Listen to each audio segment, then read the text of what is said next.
Well, hey, cupcake. Imagine meeting you here.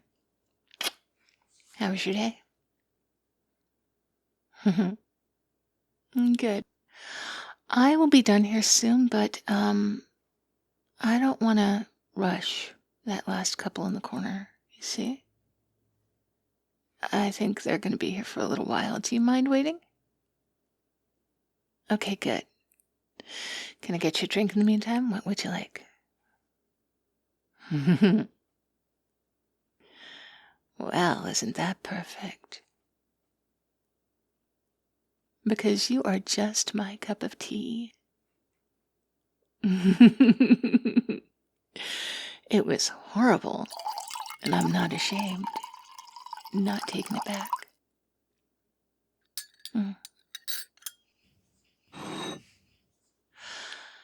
Oh, look at that.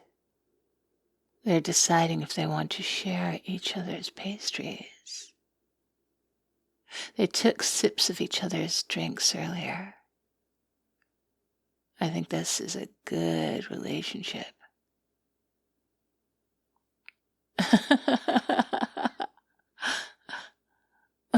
Yes.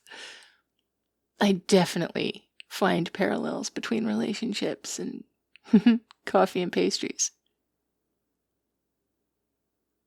Well, okay, well, since you want to go there, I don't know if this will make sense outside of anybody else's head, but there's a certain symmetry to it to me, right? Like when you're dating and you're feeling each other out, it's a little like going out to get coffee with friends. There are some things that are going to be deal breakers. There's some things that you want.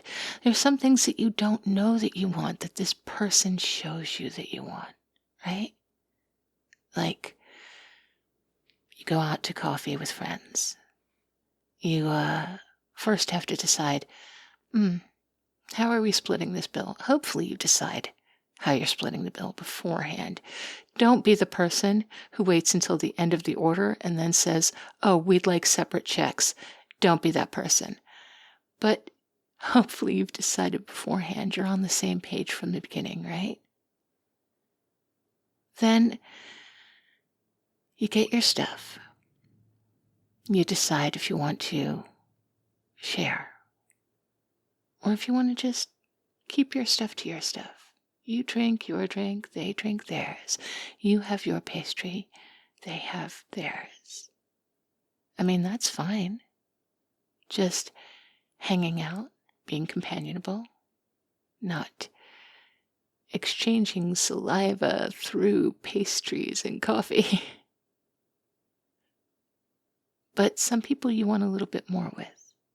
You want to share something with. And that becomes part of the fun.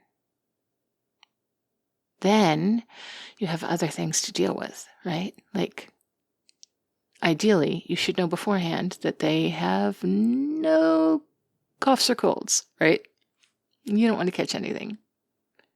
Once you've established that, you have to establish each other's limits and tolerances. What are your deal breakers, right?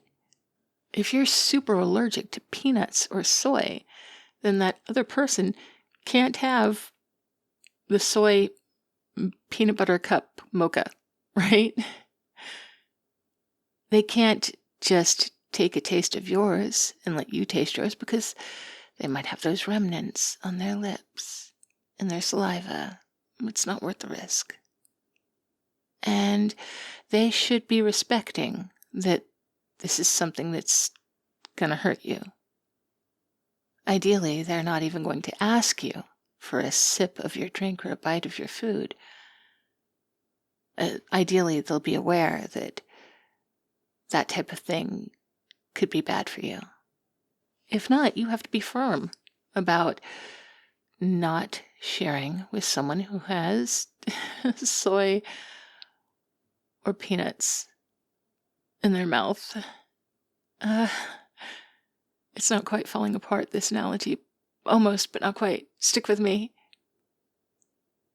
you've got to be firm and know what your boundaries are, and you have to be firm about asserting your boundaries. And it should be no harm, no foul if your boundaries don't include them, because what they really want is a peanut butter cup mocha. That's fine. They can have that. They just can't have it and share a drink with you.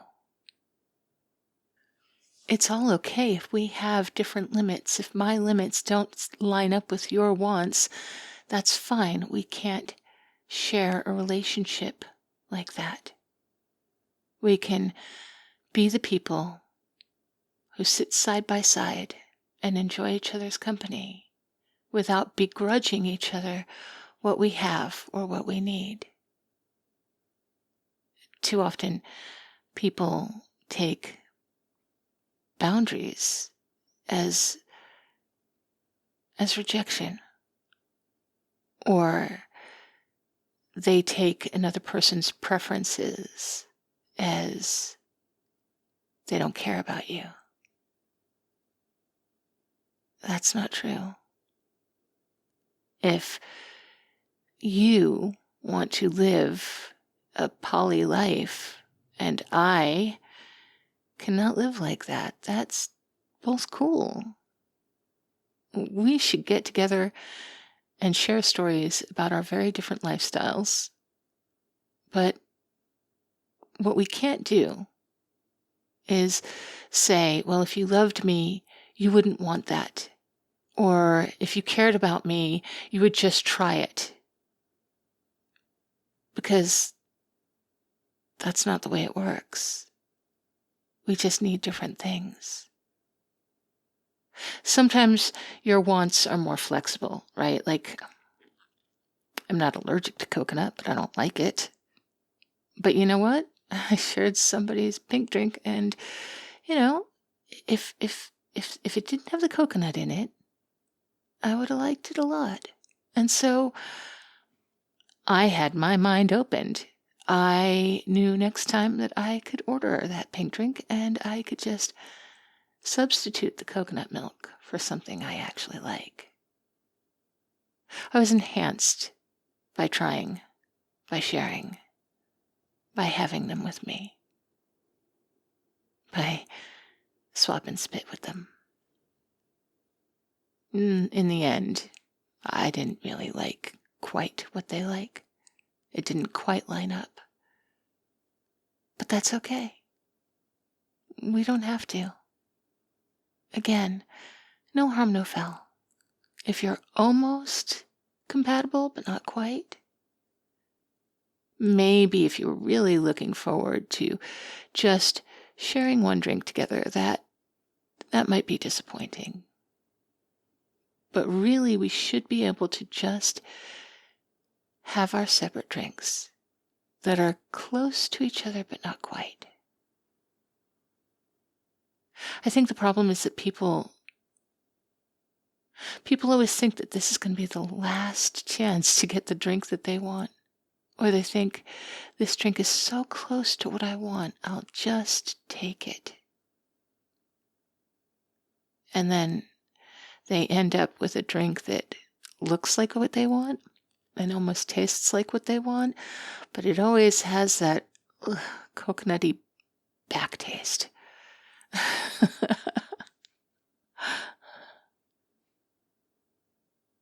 I think that so long as we don't have people who are trying to slip us things that we're allergic to, right? People who are grabbing a sip of our drink, even though they know that they've just had that peanut butter cup and we are allergic to it, that, frankly, is a problem.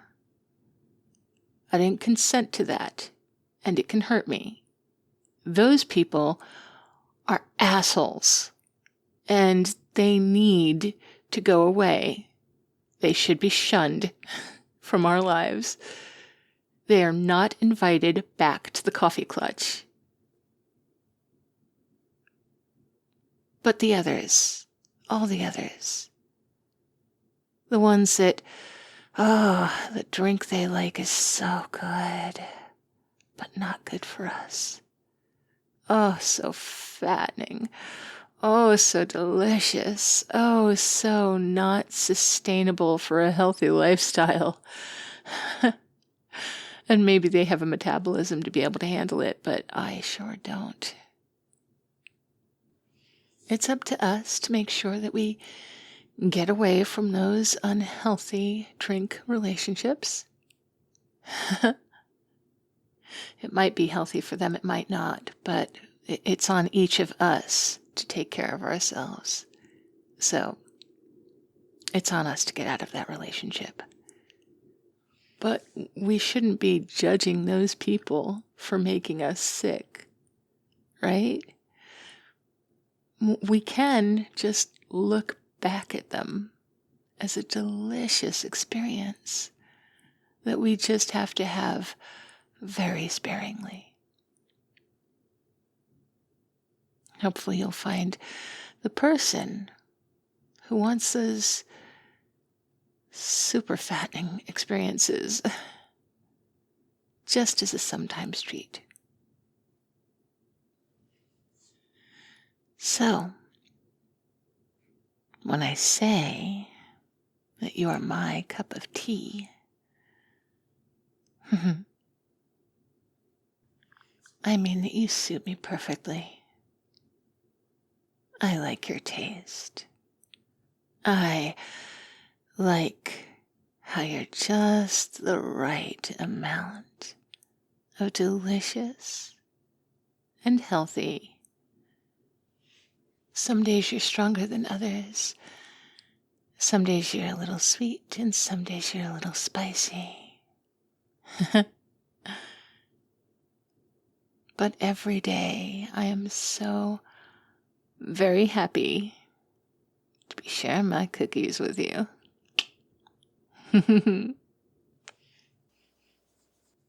Yeah, no, I'm never gonna get tired of the old coffee and pastry double entendres. Oh, they're done. Okay. Well, best of luck to those two. I am gonna go clean that table, and then when I'm done, you want to help me pipe the icing onto these sugar cookies? Yeah, oh yeah, it was definitely still a double entendre. Yeah. No, I have no cookies made. Baby, God, how long? You still don't know when I'm flirting with you. That's okay. That's okay. I am just gonna keep practicing until either you learn to recognize the cues or I learn how to be better at conveying my messages. All right. Be right back.